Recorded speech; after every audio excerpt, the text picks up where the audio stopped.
Good afternoon, ladies and gentlemen, President of the Eurochamber, representatives of the Singapore government and of the diplomatic community. It is a great pleasure for me to address you today, albeit from a great distance. I would like to start by thanking the European Chamber of Commerce for this invitation and for its valuable work with the European business community in Singapore. Today's event shows that you are not only promoting closer economic relations between Singapore and the European Union, but also fostering sustainable businesses. And that is far-sighted and wise. The European Union and Singapore may be far apart, but we are close partners. When the coronavirus crisis hit us all, our free trade agreement was our anchor. During the pandemic, total trade between Singapore and the European Union only decreased by 4%. And exports from Singapore to the European Union even increased by 24%. This is really amazing. And this shows the full potential and power of global cooperation. We are also united in our efforts to look after our planet. Our free trade agreement is the first trade deal with a sustainable development chapter. For instance, the deal incentivizes companies to use natural resources sustainably, preserving rather than destroying our environment. So Europe and Singapore are walking in parallel on the path towards a greener economy. This comes at a crucial moment in time. Over the next 2 years, governments around the world will seek to spend around 10 trillion euros to finance the economic recovery. But this time, it must be a green recovery. After the financial crisis of 2008, global CO2 emissions reached a new high. This recovery was fully fueled with carbon-heavy investment. Today, the world simply cannot afford to make the same mistake. A green recovery is good for our planet and for our economies. And this time, Europe is determined to do things differently. The European Green Deal creates thousands of new opportunities.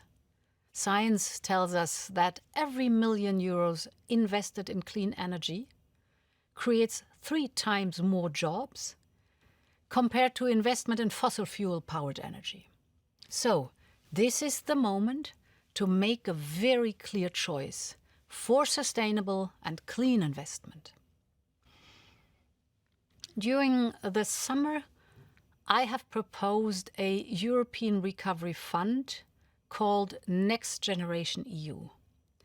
It is worth 750 billion euros. 37% of Next Generation EU will be spent directly on climate action. So let me give you a few examples about how we intend to do this.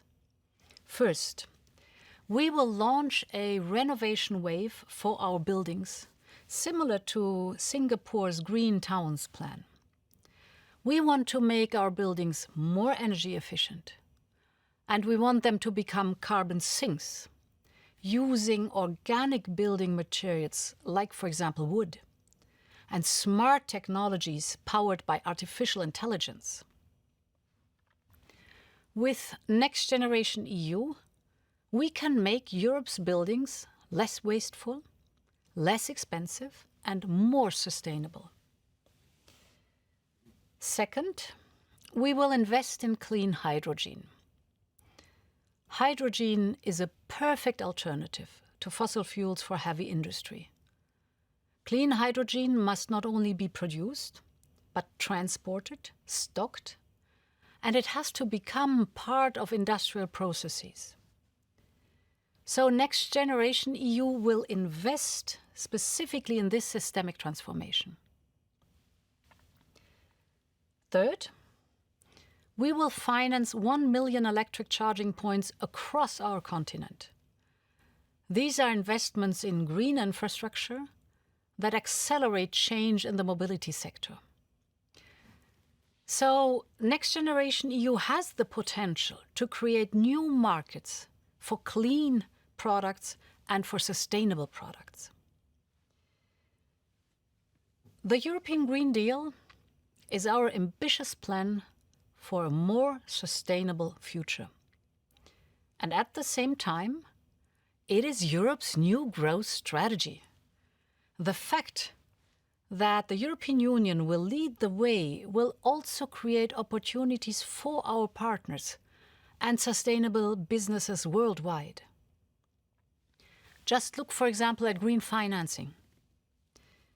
30% of Next Generation EU will be raised on capital markets through green bonds.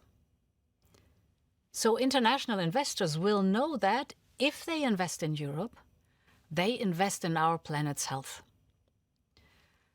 as well as in the competitiveness of our economy and the health of our society. So you are all invited to join.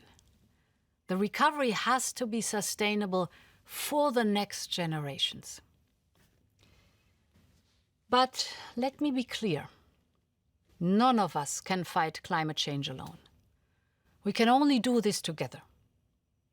2021 should be the year when the whole world agrees on more ambitious targets, for example at COP26 in Glasgow. Next month, I hope that Europe's leaders will agree on our proposal to reduce EU greenhouse gas emissions by at least 55% by 2030. So this will then become our new commitment under the Paris Agreement. As like-minded partners, Singapore and the European Union can lead the way. Together we can try to inspire our partners around the world. And we see that change is already happening. In recent weeks, important economies such as China, Japan, South Africa and South Korea, they have announced some big steps forward. So this shows that together we can build a global movement for climate action and an innovative, climate-friendly economy. Singapore and Europe, together with other ASEAN countries, can contribute in building high-ambition coalitions. Together we get all of us closer to our shared goal. This is a task for governments, of course. But businesses also have a central role to play in this. And today's awards show that companies across Europe and Asia are already exploring innovative solutions. So let me congratulate the winners in all 5 categories: circular economy, smart mobility, clean and efficient energy, sustainable food and nutrition, and green finance. You are front runners. You have understood that a greener and more prosperous future is possible. You are showing that together we can make a difference. Thank you.